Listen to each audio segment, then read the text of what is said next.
Robin and I are going to be talking about freelancing in the classical world. We're just having a little discussion as we've been having. We've been having such a great time talking about all that there is with freelancing. And so we thought we'd just record our conversations. My name is Julia Richter, longtime freelancer. Most of my freelancing was in the Chicago area, in the burbs and in Chicago itself, subbing all over the place, doing a lot in the regional orchestras, teaching, of course, private lessons, teaching at an adjunct college, like the whole regular menu of being a freelancer. We were talking about freelancing in the first place because we were going to write a book. Yeah. And now it's Yeah, sort of morphed into this. So why don't you first introduce yourself and then we'll get sure. into like why we're doing this. Yeah, I'm Robin Treybig and I'm a cellist. I wrote a list of all the regionals I played in right before you and I started this call. And I'm sure it's not complete, but I have like 22 regionals under my Oh my belt, God. either as a substitute or a contracted member. I also have been in the classical freelance world for my entire career, which is a long time. I started to see younger people coming up in the field that were struggling like I did. And I wanted to make a guidebook. I was hoping to write a guidebook about to help escort people through the freelance career as a viable backup if you don't get the big audition that you want to be trying to win. Sorry, I should rephrase that. If you don't win the audition that you've been preparing for your whole life, is there another life as a performer out there for you? Another reason for doing this or just talking about freelancing in general from people who are longtime freelancers who have been through the scene. We know what it is and you're never prepared. And I think that's probably still true today in colleges. Mm-hmm. They don't prepare you. Yeah. There's like, it's gotten a little better, I think, but they don't prepare you for freelancing. Colleges are preparing you for a performance degree and for auditions, and that is not necessarily the job you're going to get. And that's something it's a hard pill to swallow.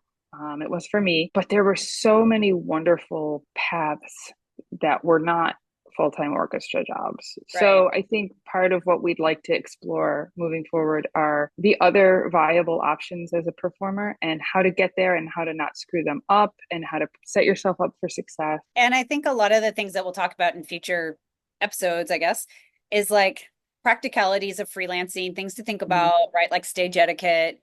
I think we've both Mm-hmm. seen people who are not going to cut it in the freelancing scene solely because of things like stage etiquette and Mm-hmm. behavior and things like that are crucial for Yeah. freelance, where it's not crucial for full-time orchestra job. I've seen in full-time orchestras incredibly terrible behaviors that are just allowed to happen and Mm-hmm. that absolutely won't fly in the Mm-hmm. freelancing world. So Yeah, I think that's going to be a whole discussion in and of itself. I mean, we have yeah, so much to share about that. yeah, We've had our own share of train wrecks early on in our right. careers. Hopefully, help you take preventative measures as a musician to avoid these breaches of unspoken etiquette, etiquette that was not taught to us. Some of it's just like if you're lucky to have had parents who taught you X, Y, and Z about professionalism, that goes sort of far, but Yeah. classical music etiquette Mhm. and freelance etiquette is such a unique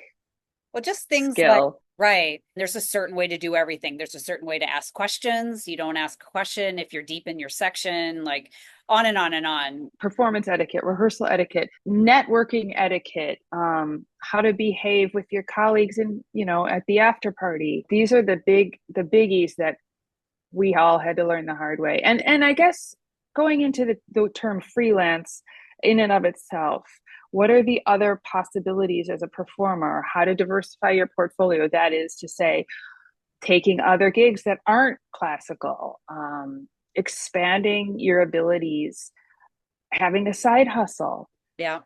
and busting through the stigma of what it is to have a side hustle to support your career. There is a podcast called Freeway Philharmonic, which Oh, looks there is? really cool. Yeah, it looks great. That podcast seems to encompass is tips and tricks of saving money and making your dollar go further as a freelancer and a lot of things like that. I think what you and I are doing is different in that we're going to get a little ugly and down and dirty about the underbelly a The little more. realities.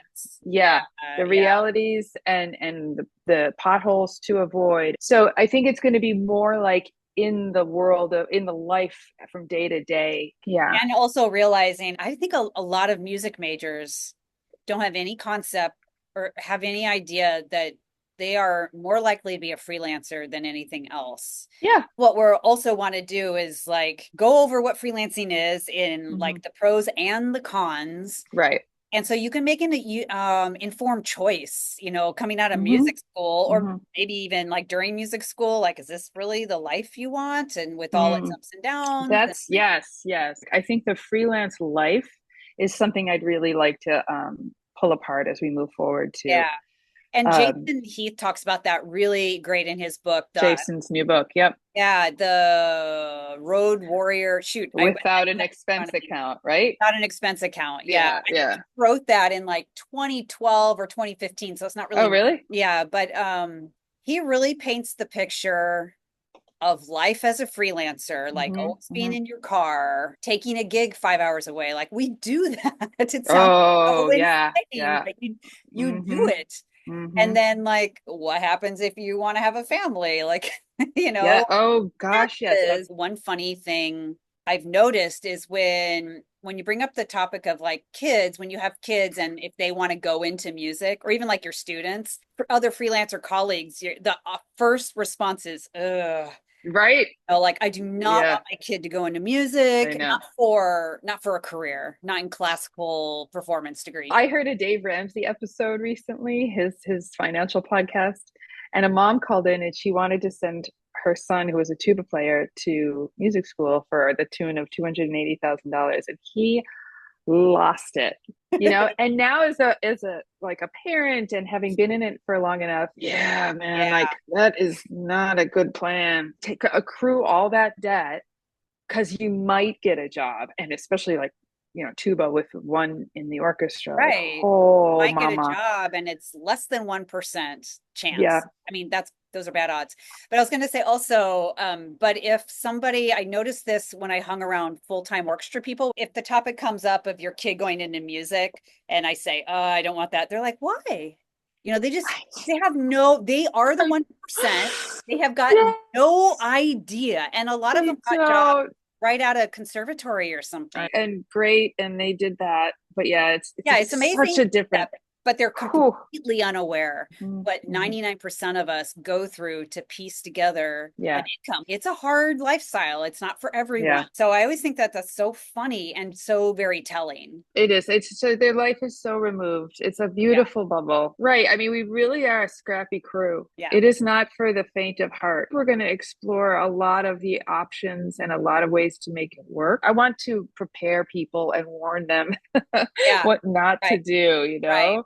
Because we're not saying Um, like, don't do it. I mean, maybe like a little, right. like we're just going to cover the cons and the realities. And the Hmm. pros, I think, are always obvious. Like you're making music, if you can play with an orchestra, Right.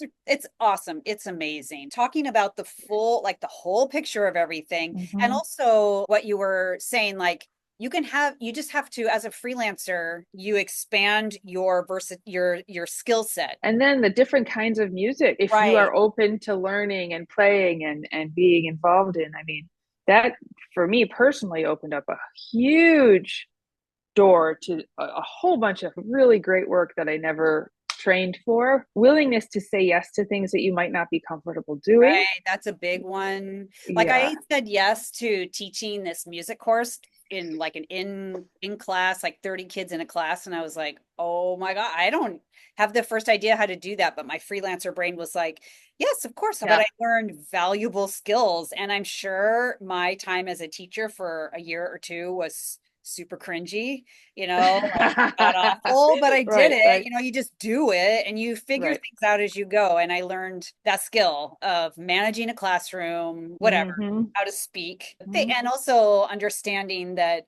this is another thing I realized when I taught, though, it was music appreciation. So it's like music history for non-musicians, non-music majors. Your general public has got no idea.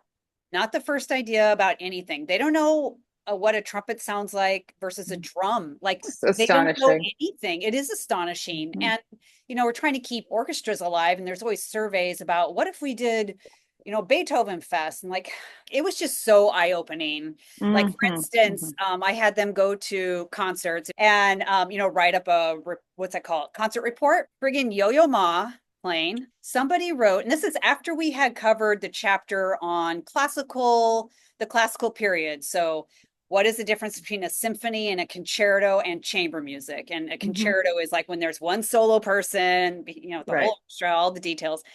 Anyway, his response was, why was that violin guy playing by himself a lot in the front? Like, Mm. oh my God. So Yeah. trying to reach people, that's where you Mhm. have to start. Speaking of resources, Aubrey Bergauer, I think is her name. She's somebody I follow on Instagram who Oh yeah, she's yeah. a huge like activist for how to Yeah, get around these pitfalls of being a classical musician in a world that doesn't understand or know anything right. about it. And there's a lot to expose to young up and coming players who just maybe have been in that conservatory bubble for a while without Yeah. really knowing the truth or Except, certain yeah, truths, shall we say. right. If you're lucky enough to get into that full-time orchestra, then you can continue your bubble. But for Mhm. almost everyone else, you're going to have to communicate with regular people. In other words, you're going to need like common sense, good behavior, be able to get But along with people, I mean, like oh my God, everything you just said. I mean, to be spending 6, 8 hours in the practice room and then expect to know stuff.